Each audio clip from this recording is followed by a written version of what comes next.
Сәлем достар, менің каналыма қош келдіңіздер. Бүгін мен сіздермен шпинат қосылған рулеттің рецебімен бөлісетін боламын.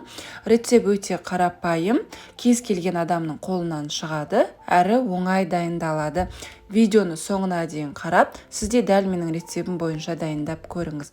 Ал кеттік. Ең алдымен осылай керек заттарымыз дайындап аламыз. Шпинат, жұмыртқаның ағы мен сарысы және ұн. Шпинатты алдын ала жуып, осындай блендерға салып, жақсылап ұсатып алатын боламыз. Егер сіздерде блендер болмаса, өте ұсақ етіп турасаңыздар да болады. Міне біз шпинатты осылай өте ұсақ қылдырып ұсатып алдық. Үстіне жұмыртқаның сарысын қосып, тағы да блендермен араластырамыз. Келесі осының үстіне 50 грамм ұнымызды қосып, және тағы да блендермен араластыратын боламыз. Жақсылап бір келкі масса болғанша блендермен араластырып аласыздар. Келесі жұмыртқаның ағын, яғни белокты жақсылап әппақ болып, үлкен масса болып көпіргенше осылай миксерлейтін боламыз. Міне осылай көпіріп, ағарып, үлкейе бастайды. Меренгаларыңыз асықпай отырып бір бағытта миксерлейтін боламыз. Біздің белогымыз осылай стойки болып көтеріліп, сондай бір қалпын ұстап тұрған кезде шпинатымызға қосып, жаңағы екеуін біріктіріп, жақсылап араластырып аласыздар. Тұз қосасыздар. Менде видеода тұз қосқаным көрінбей қалыпты. Осы жерде тұз қосып жібересіздер. Дәміне қарай. Міне массамыз бір келкі болғанша жақсылап абайлап отырып, меренгамызды басып алмай отырып араластырып алдық.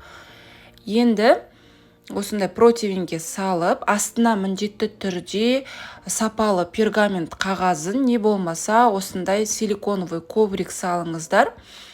Егер сіздердің жаңағы силиконовый коврик не болмаса пергамент қағаздарыңыз нашар болса, жабысып қалуы мүмкін. Сол себептен де алдын ала қызып тұрған духовкада 180 градуста 10-15 минут пісіріп аласыздар. Пісіп шыққан рулетті алып шығып, дәл видеодағындай етіп, басқа ковриктің үстіне қойып суытып қоясыздар. Келесі арасына жағатын сырымызды дайындаймыз. Творожный сыр. Менде соған кішкене сүт қосып жібердім. Өйткені қатты қою болды, сондықтан сүт қосып жібереміз. Барлық граммовкасын қанша керек екенін видеоның астына жазып қалдырам описаниясына.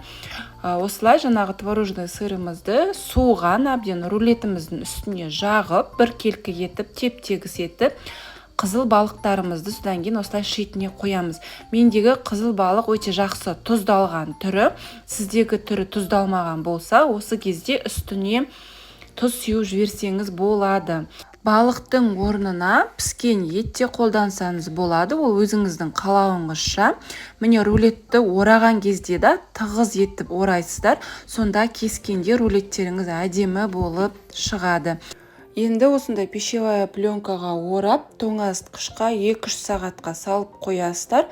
Сол кезде 2-3 сағат тоңазытқышта тұрған рулеттің дәмі өте керемет болып тұрады. Дайын болған рулеттеріңізді турап, әдемілеп, дастарханға ұсынсаңыздар, дастарханда әдемі болып тұрады, әрі дәмі де ерекше болып шығады.